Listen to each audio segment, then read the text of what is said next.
special edition of News 20 at 5. Tallahassee Memorial Hospital is preparing to build a new surgical center. Also, Florida Governor Rick Scott is touring the state of Florida in support of a new tax proposal. And find out how the Clemson Tigers defeated the Florida State Seminoles. News 20 at 5 starts right now.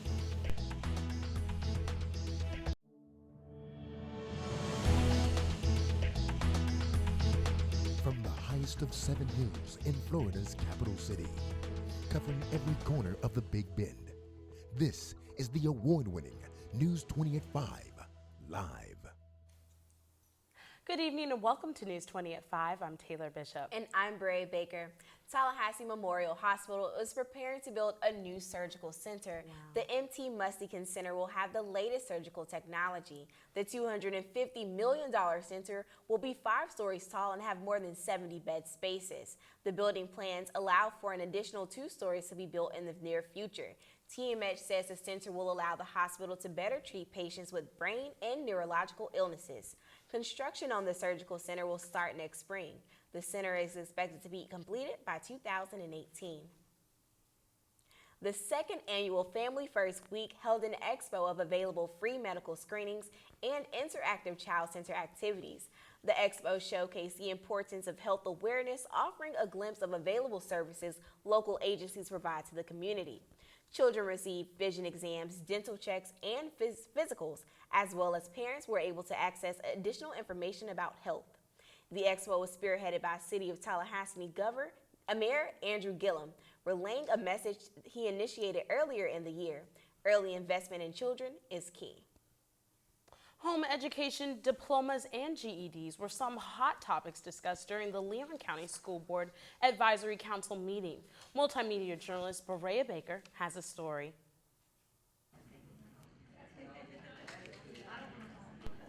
During the School Advisory Council meeting, project manager for the Leon County Virtual School, Carol Allen, presented a new policy for voting that regulates students in home education programs to take the General Education Development Test, or the GED, instead of receiving a high school diploma.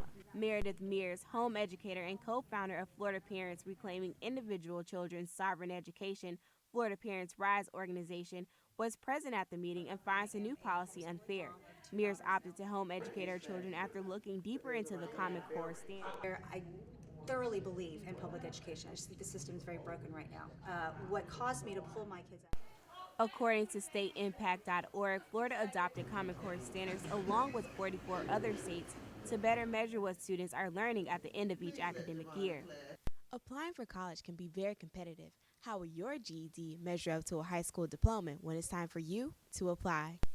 FAMU DRS guidance counselor Kay Wallace says that students receiving a GED may hurt their chances for college admissions, but it does not completely rule them out as a prospective candidate.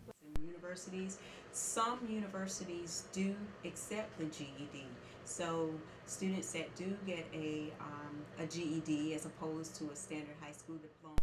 To find out more about the policy, visit leoncountyschools.net. Brea Baker, FAMU News 20 at 5. The next school board meeting will be held later in November. And 2 Lincoln High School students are facing charges after causing 3 local schools to go into lockdown. Live in the studio, we have Brea Hollingsworth with more. Brea. Thanks, Taylor. 2 Lincoln High School students are being charged with improper exhibition of a firearm. On Thursday, the students were suspended for shooting at an abandoned home, which caused Lincoln High School, Appalachia Elementary, and ACE Adult and Community Education to lock down. According to the Leon County Sheriff's Department, the 14 and 16-year-old obtained the weapon illegally and were shooting at the abandoned home before school. After being confronted by a resident, one teen fled toward Lincoln High while the other was detained. No one was injured. This is Brea Hollingsworth live in the studio. Back to you guys at the desk. And thanks for that, Brea. Tallahassee Community College will now offer Friday-only classes starting in spring 2016. The college will offer certain core classes on Friday only. Felicia Moore Davis, TCC's provost, says the school hopes to accommodate as many students as possible. The one-day-a-week classes will allow students to take up to 9 credit hours in just one day. The change now offering these one-day-a-week classes comes to better help students with the scheduling of their classes. And concerns were raised at the Florida Senate committee meeting on Wednesday involving water conservation. Multimedia journalist Mary Chestang has the story. Water is a big part of our lives, and the Florida Senate is trying to help conserve it. The Senate held a committee session Wednesday on the bill for environment preservation and conservation. Senator Charlie Dean had a lot to say about this bill. We took the issues that we had not addressed appropriately in timeliness and put them into the bill in such a way that that bill then expands the control and the assessment of our environment, in particular our water and the water resources. The purpose of the bill is to require the Florida Department of Environmental Protection to publish, update, and maintain a database of conservation lands. Policy Director for Santa Fe River, Mariel Moutswitz-Gibson, doesn't think the bill is strong enough. Our concerns pretty much stem from the springs that are within the Santa Fe River and also the Ichetucknee, which is a tributary to the Santa Fe. So we feel like this bill, while it does improve on some of the bill that was presented last year, we still feel there needs to be more improvement in terms of water conservation and water protection in terms of quality. According to FDEP, $17.8 million will be invested into 6 selected projects that will benefit Gaynor, Jackson Blue, and Wakulla Springs. The Senate will continue to hold sessions throughout the month of November right here at the state capitol. I'm Mary Chestang for News 20 at 5. For more information on this bill or to see upcoming Senate meetings, you can visit flsenate.gov. The city of Tallahassee is being honored for its effort in the digital realm. The city is ranked 9th in a top 10 list for the 2015 Digital City Survey by the Center for Digital Government.